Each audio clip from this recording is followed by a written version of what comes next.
Marwadi university మంచి భవిష్యత్తు కోసం తెలుగు విద్యార్థులు ఇష్టపడే యూనివర్సిటీ. కాల్ 9059052378 9059052379. 5 సార్లు అంటే 25 ఏళ్ళు ఎమ్మెల్యే గెలిపిస్తున్నా అంటే మీరు అర్థం చేసుకోండి.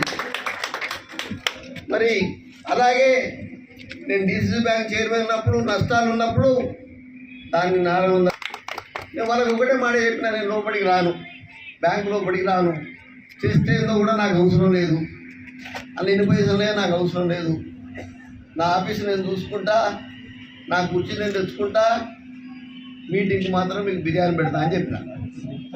బాగా పనిచేసింది. అతను రాజశేఖర రెడ్డి గారు 13 కోట్లు ఇస్తే దాని తర్వాత నన్ను ఎమ్మెల్సీ నిలబెట్టిండు. మరి నాకున్న డాక్టర్ మధ్యలో పోటీ అని వాళ్ళకు 120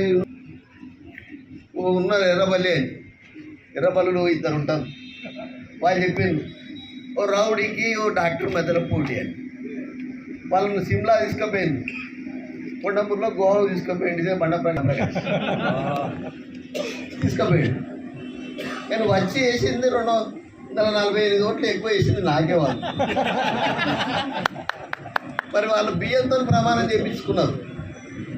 దాని తర్వాత రెండోసారి అప్పుడు మీరు చూసిండు, భారతదేశంలో చట్టసభలోకి ఎవరు కూడా ఏకగ్రీవంగా పోలే. మీ అందరి దయ వల్ల మరి నేను నామినేషన్ ఇస్తే ఏ పార్టీ కూడా నామినేషన్ వేయలేదు. మరి నేను రౌడీజం చేస్తే చేయలేదంటే అది కాదు కదా, నా మీద అభిమానం. ఓ బీసీ పెట్టి చనిపోతే పైసలు ఇస్తాడు, పెళ్లిళ్ళకి పైసలు ఇస్తాడు, మరి హాస్పిటల్లో మరి ఇల్లు లేకపోతే మాఫీ చేపిస్తాడు అనే ఒకే ఒక నమ్మకంతో మరి నాకు ఎవరు కూడా కనీసం బీఫామ్ పంపలే ఏ పార్టీ కూడా. మరి ఆ రోజు యునానిమస్ కావడం జరిగింది. ఈరోజు గెలిచింది. ఇప్పుడు కూడా చెప్తున్నా, మళ్ళా మీరు దీవించాలి.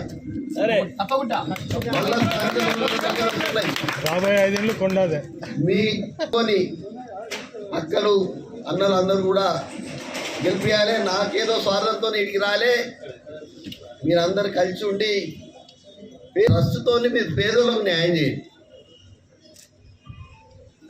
మీరు అర్థం బేసేజాలు పోవద్దు. నేను 20 కోట్లతో అలంకార దగ్గర ఆ రోజు ఆగయ్య గారు అలంకార దగ్గర నేను కాపులకు మరి భూమి తీసుకున్నా, ఎకరంన్నర. ఇప్పుడు అది 50 కోట్లు అయింది. మన అసలు దాన్ని తీసుకొచ్చింది నేను 5 కోట్లు. మరి ఆయన రెడ్డి వేసిండు, కాపులకు వచ్చింది సాల్వ్ చేయాలి. మీరు కూడా దయచేసి అలాగే అనుకోండి. పేదలకు మీరందరూ కూడా ఒక ట్రస్ట్ ఏదైతే ఉన్నదో మేమే ఉంటాం. అంటే ఇది రాజుల పరిపాలన కాదు, ప్రజాస్వామ్యం ఉంది. రేపు ఓటు ఎక్కువ పెడదాం, ఓ బ్యానర్ నిలబెడదాం. ఎవరెవరు బ్యానర్ నిలబెడతారో వాళ్ళని పెడదాం, అక్కలను కూడా నిలబెడదాం.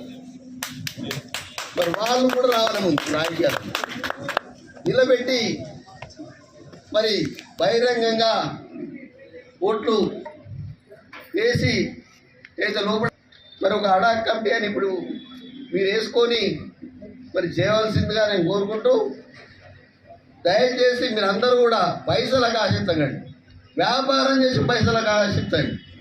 అంతే తప్ప ట్రస్టులో పైసలు తీసుకునే